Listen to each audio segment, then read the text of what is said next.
টুনির বাড়ির ওই গাছটা কাটলে তো অনেক কাঠ হবে, আর কাঠগুলো বিক্রি করলে অনেক টাকাও পাবো। তাহলে প্রতিদিনের খাবার নিয়ে আমার আর কোনো চিন্তা করতে হবে না। এসব বলে কালু টুনির বাড়ির গাছটা কাটতে থাকে, আর গাছ কাটার শব্দ পেয়ে টুকি ও রকি ঘর থেকে বাইরে বেরিয়ে আসে। একে দিদি, কালু আঙ্কেল তো আমাদের বাড়ির গাছটাই কাটছে। গাছটা মাটিতে পড়ে গেলে তো আমাদের ঘরটা ভেঙে যাবে, তখন আমরা কোথায় থাকবো? হ্যাঁ রকি, তুই একদম ঠিকই বলেছিস। মাও তো বাড়িতে নেই, এখন আমরা কি করব? চল কালু আঙ্কেলের কাছে যাই।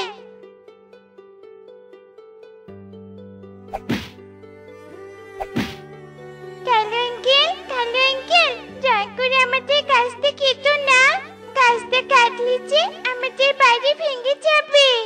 তোদের বাড়ি ভেঙে গেলে আমি কি করব? এখন আমাকে বিরক্ত না করে এখান থেকে চলে যা তো।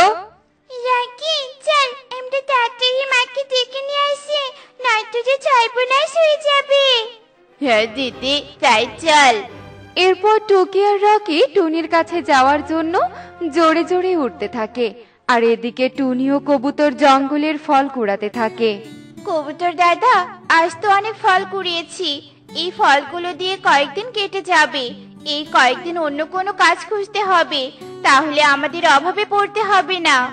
আচ্ছা ঠিক আছে টুনি, কাল তাহলে বনের উত্তর দিকে কাজ খুঁজতে যাব। আমি বাড়িতে গেলাম, তুইও বাড়িতে চলে যা, নয়তো আবার হিংস্র প্রাণী আক্রমণ করবে। এসব বলে কবুতর সেখান থেকে চলে যায়, আর টুনিও তার বাড়ির দিকে আসতে থাকে। আর পথে টুকি ও রকির সাথে দেখা হয়ে যায়। কিরে মা, তোরা এভাবে জোরে জোরে উড়ে আসছিলি কেন? কি হয়েছে তোদের? মা, কালু আঙ্কেল আমাদের বাড়ির গাছটা কেটে ফেলছে, তুমি তাড়াতাড়ি বাড়িতে চলো মা। কি বলছিস সব? আচ্ছা ঠিক আছে, চল তো দেখি। হে কি কালু দাদা, তুমি আমার বাড়ির গাছটা কাটছো কেন? এই গাছ কেটে কাঠগুলো বিক্রি করে খাবার কিনে খাবো, তাই গাছ কাটছি, বুঝেছিস? এই ঝুড়ি থেকে অর্ধেক ফল তুমি নিয়ে যাও, তবুও গাছটা কেটো না দাদা। গাছটা কাটলে আমার বাড়ি যে ভেঙে যাবে, আর আমার কাছে কোনো টাকাও নেই যে আমি বাড়ি তৈরি করব। আচ্ছা ঠিক আছে, তাহলে কাটবো না। এসব বলে কালু ঝুড়ি থেকে অর্ধেক ফল নিয়ে সেখান থেকে চলে যায়। মা, এই কালু আঙ্কেল খুব খারাপ, তাকে তুমি ফল দিলে এখন তো লোভে পড়ে প্রতিদিন ফল চাইতে আসবে। ফল তো আর থাকবেই না, তাহলে চাইলেও কোনো ফল পাবে না। চল আমরা ঘরে গিয়ে ফলগুলো খেয়ে নেই, কাল কাজ করে তোদের জন্য মজার মজার খাবার নিয়ে আসবো। বাহ কালু, ফলগুলো খেতে তো খুব মিষ্টি। তুমি তাহলে প্রতিদিন টুনিকে বোকা বানিয়ে ফল নিয়ে আসবে, কেমন? আচ্ছা ঠিক আছে কাকুলি, শুধু ফল না কাকুলি, টুনিকে বোকা বানিয়ে টাকাও নিয়ে আসবো, আর সেই টাকা দিয়ে খাবার কিনে খাবো। প্রতিদিন কি ফল খেতে ভালো লাগবে বলো? এসব বলে কালু কাকুলি হাসতে থাকে, আর এভাবেই সেই দিন কেটে যায়। পরদিন সকাল হতেই টুনি কবুতরের বাড়িতে চলে যায়। কবুতর দাদা, কবুতর দাদা, কাজ খুঁজতে যাবে না? টুনি এসেছিস? আমি তোর জন্য অপেক্ষা করছিলাম। চল তাহলে কাজের খোঁজে বেরিয়ে পড়ি। কত আশা নিয়ে কাজ খুঁজতে যাচ্ছি, জানি না কাজ খুঁজে পাবো কিনা। যেভাবে হোক দাদা, কাজ খুঁজে বের করতেই হবে, কারণ আমি ছানাদের কথা দিয়েছি কাজের টাকা দিয়ে ওদের জন্য মজার মজার খাবার নিয়ে আসবো।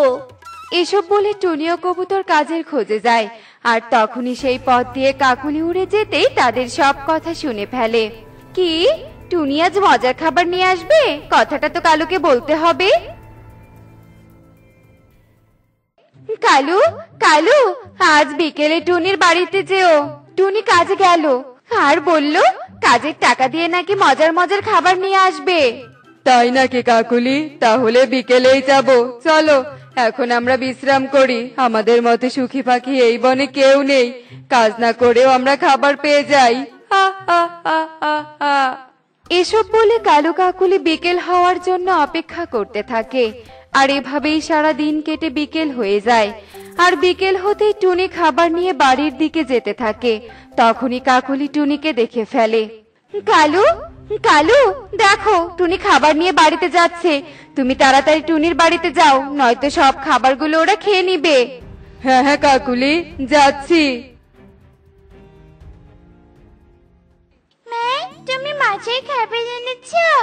হ্যাঁ রে মা, আজ উত্তরের বনে গিয়ে এক পাখির জমিতে কাজ পেয়েছি, আর সেই টাকা দিয়ে খাবারগুলো নিয়ে আসলাম। এখন থেকে প্রতিদিন এমন মজার মজার খাবার খেতে পারবি। তাই নাকি মা? চলো এখন আমরা সবাই মজা করে খাবার খাই। এরপর সবাই মিলে যখনই খাবারগুলো খেতে যাবে তখনই তারা আবারও গাছ কাটার শব্দ পায়। এ কি, আজ আবার কে গাছ কাটতে আসলো? কালু দাদা, তুমি আজও আবার গাছ কাটতে এসেছো কেন? আজকে আমাদের খাবার খেতে হবে না নাকি? যে ফল দিয়েছিস সেগুলো তো কালকেই খেয়ে ফেলেছি। তুই যদি আমাকে প্রতিদিন খাবার দিস তাহলে আমি আর এই গাছ কাটতে আসবো না। আচ্ছা ঠিক আছে কালু দাদা, আমি তোমার বাড়িতে গিয়ে প্রতিদিন খাবার দিয়ে আসবো। তবু তুমি আমার আশ্রয়ের স্থানটা ভেঙে দিও না। আচ্ছা ঠিক আছে, তাহলে এখন কিছু খাবার দে, আমি চলে যাই। এরপর টুনি কালুকে কিছু খাবার দিয়ে দেয়, আর কালু খাবার নিয়ে সেখান থেকে চলে যায়। এভাবেই বেশ কয়েকদিন কেটে যায়। আজ তোমাদের কাজ করতে হবে না, কারণ আজ আমি পাশের বনে বেড়াতে যাব, আর 2 দিন পর বাড়ি ফিরবো। তাই তোমরা 2 দিন পর থেকে কাজে এসো, কেমন? আচ্ছা ঠিক আছে দাদা। আমি তো চিন্তায় পড়ে গেলাম কবুতর দাদা, কাজ না করলে তো খাবার কিনতে পারবো না। আর কালু দাদাকে খাবার দিতে না পারলে যে গাছটা কেটে ফেলবে। কালুকে খাবার দিবি মানে? কি বলছিস টুনি? আমি তো তোর কথা কিছুই বুঝতে পারছি না। তারপর টুনি কবুতরকে সব কথা খুলে বলে। টুনি, তুই এত বোকা কেন? কালুকে দেখে এত ভয় পাস যে গাছ কাটবে বলে প্রতিদিন খাবার দিতে হবে?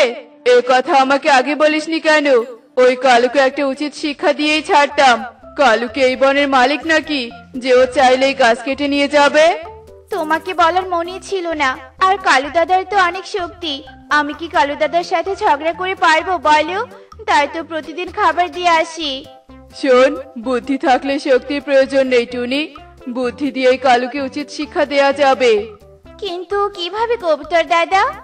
এরপর কবুতর টুনিকে তার সব বুদ্ধির কথা খুলে বলে, আর তারা সেখান থেকে জঙ্গলে চলে যায়।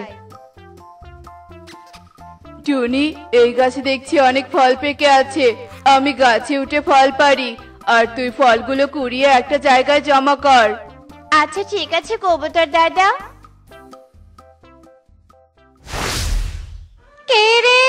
কে রে আমার ফলের কাছে উঠে ফল পাড়ছে?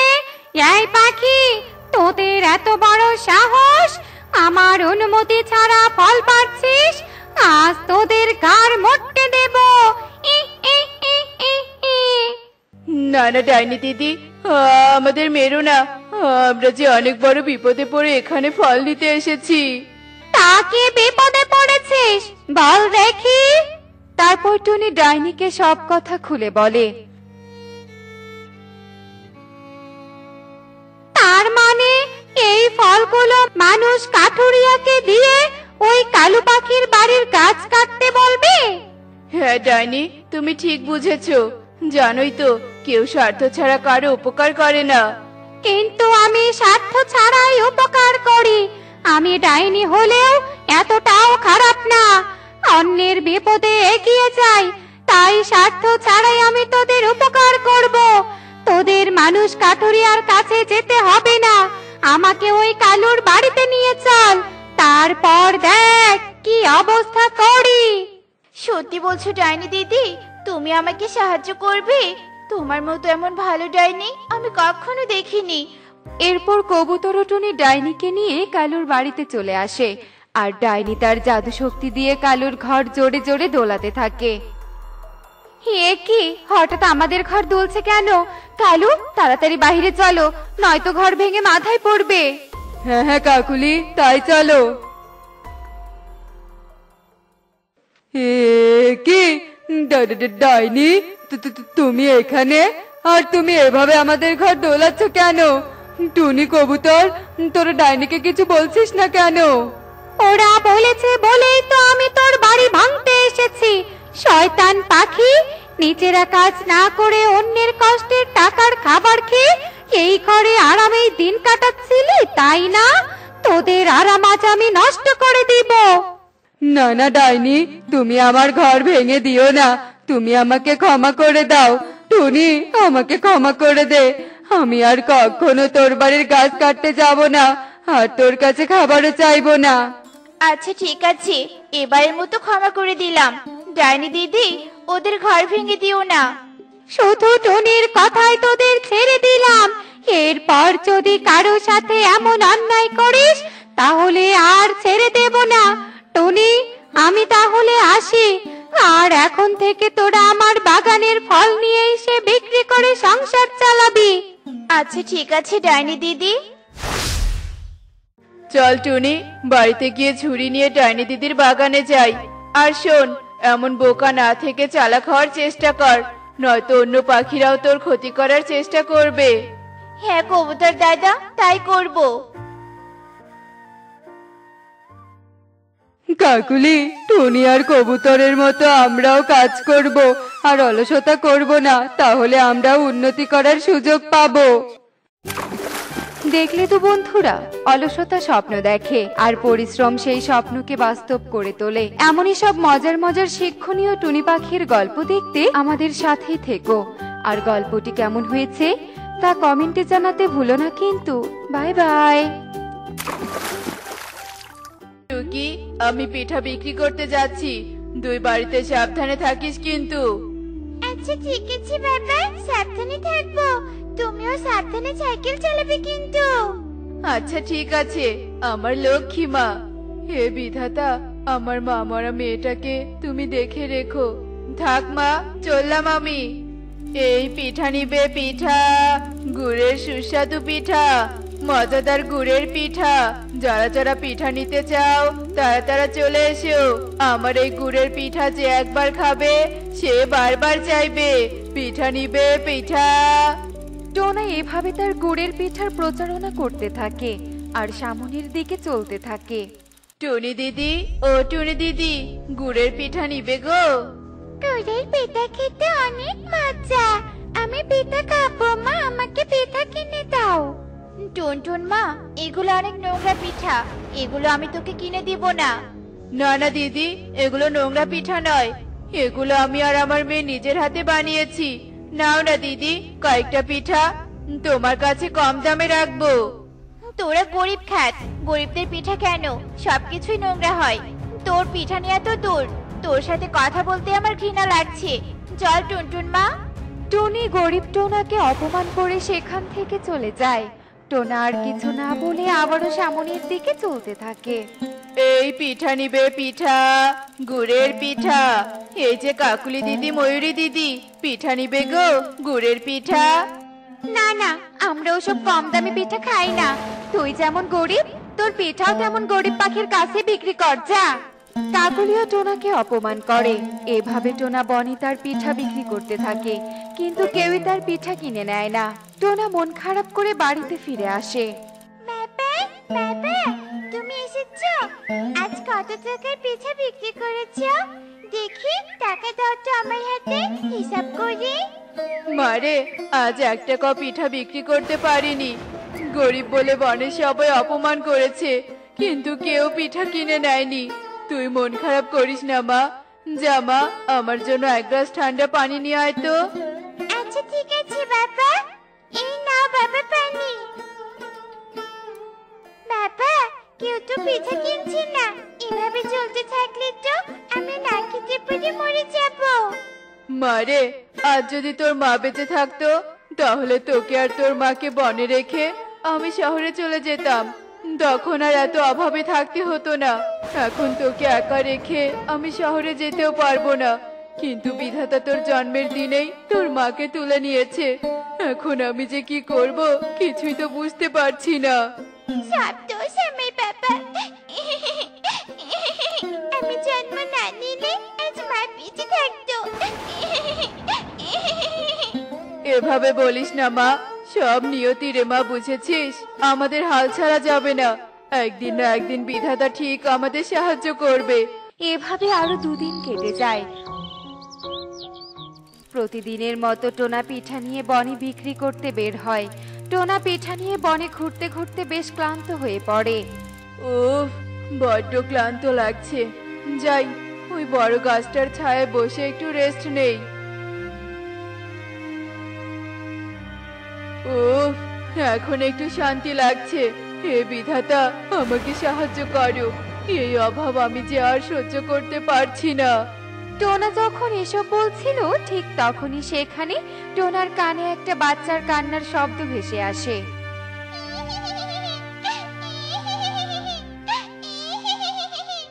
এ কি?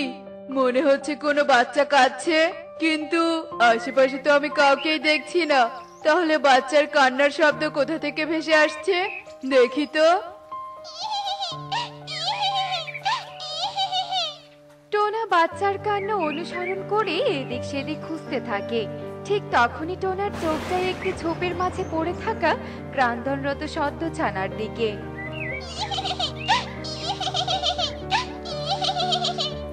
আরে আরে, ওই তো বাচ্চাটা কাঁদছে। আহারে, কি নিষ্পাপ দেখতে বাচ্চাটা। কিন্তু এর বাবা মাই বা কোথায়? আর এভাবে একে এখানে রেখেই বা কেন গিয়েছে? কেউ কি আছো?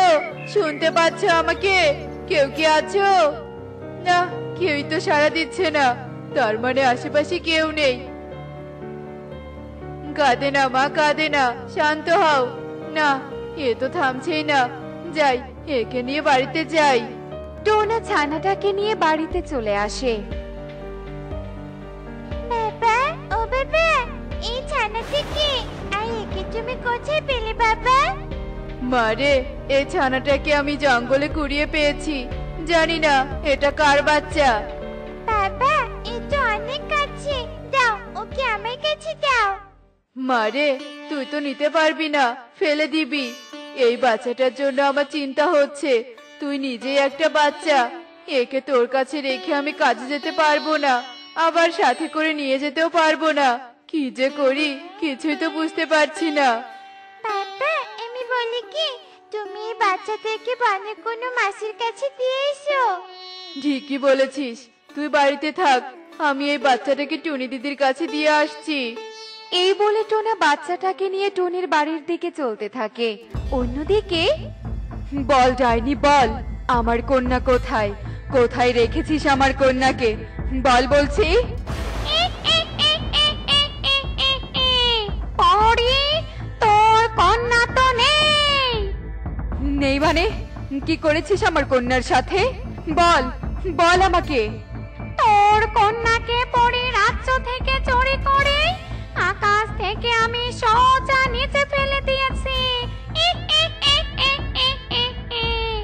এতক্ষণে তোর কন্যা মরে ভূত হয়েছে। বাচ্চা ডাইনি, তোকে তোকে আমি ছাড়বো না। এই বলে পরে জাদু করে বন্দি অবস্থায় থাকা ডাইনিকে ভস্ম করে দেয়। আমার কন্যা, আমার সোনা, কোথায় আছিস তুই? চলে আয় মায়ের কাছে। কোথায় খুঁজবো আমি আমার কন্যাকে? পরে কাঁদতে কাঁদতে উঠতে থাকে আর তার কন্যাকে খুঁজতে থাকে। এদিকে, দিদি, এই বাচ্চাটাকে আমি জঙ্গলে পড়ে পেয়েছি। একে দেখার মতো আমার বাড়িতে কেউ নেই, তাই তোমার কাছে দিতে এসেছি। একে দয়া করে তোমার কাছে রেখে দাও। আমি আমার এক মেয়েরই খরচ চালাতে পারি না, তার উপর আবার এই উটকো ঝামেলা। যা যা এখান থেকে, কান্নাকার ছানা নিয়ে এসেছে আমার কাছে। যা ভাগ এখান থেকে। টনি এভাবে বলে টোনাকে তাড়িয়ে দেয়। টোনা ওই ছানাটাকে নিয়ে ময়ূরের বাড়িতে চলে আসে। ময়ূরীও টোনাকে তাড়িয়ে দেয়। টোনা এভাবে আস্তে আস্তে বনের সকলের কাছেই সাহায্য চায়, কিন্তু কেউই ছানাটাকে গ্রহণ করে না। এই কি বাবা, তুমি ছানাটাকে নিয়ে ফিরে এলে কেন? কেউ কি নেয়নি ওকে? না রে মা, কেউ নেয়নি। বনের সবাই অনেক নির্দয় রে মা। তুই চিন্তা করিস না, আজ থেকে আমাদের সাথেই থাকবে। কিন্তু বাবা, ওকে খাবে কি বাবা? দেখো, ও ক্ষুধার জ্বালায় কেমন করে কাঁদছে। বাচ্চাটার এমন কান্নার শব্দ পরীর কান পর্যন্ত পৌঁছে যায়। পরী টোনা টুকির সামনে চলে আসে। কন্যা, আমার কন্যা, দাও দাও, আমার কন্যাকে আমার কাছে দাও। এ কি, কে তুমি? আরে ছানাকে তোমার কন্যাই বা বলছো কেন? আমি হলাম পরী, এই ছানা আমার মেয়ে। পরী রাজ্য থেকে একটা ডাইনি একে চুরি করে আকাশ থেকে নিচে ফেলে দিয়েছিল। ও, এই জন্য আমি একে জঙ্গলে কুড়িয়ে পেয়েছি। নাও পরি, তোমার কন্যাকে নাও। পরী টোনার কাছ থেকে তার কন্যাকে নিয়ে নেয়। তোমাকে অনেক ধন্যবাদ টোনা। তুমি যদি আমার মেয়েকে এই জঙ্গল থেকে না নিয়ে আসতে, তাহলে হয়তো আমি আমার মেয়েকে জীবিত পেতাম না। তুমি অনেক মহৎ। তোমার এই মহৎ কাজের জন্য আমি তোমাকে উপহার দিতে চাই। এই বলে পরী জাদু করে টোনাকে এক থলে স্বর্ণমুদ্রা উপহার দেয়। এবার তবে আমি আসি টোনা, আর কখনো যদি তোমাদের আমাকে দরকার হয় তাহলে আমাকে স্মরণ করো, কেমন? বিদায়। সব ভালো যায়, শেষ ভালো দেয়। বাবা, ও বাবা, আজ থেকে আমাদের আর কোনো অভাব থাকবে না, তাই না বলো? হ্যাঁ রে মা, হ্যাঁ। টোনা টুকি পরীর দেয়া স্বর্ণমুদ্রার মাধ্যমে বেশ সুখেই দিন কাটাতে থাকে। দেখলি তো বন্ধুরা, ভালো কাজের ফল সব সময় ভালোই হয়। এমনই সব মজার মজার শিক্ষণীয় টুনি পাখির গল্প দেখতে আমাদের সাথেই থেকো। আর গল্পটি কেমন হয়েছে তা কমেন্টে জানাতে ভুলো না কিন্তু। Bye bye.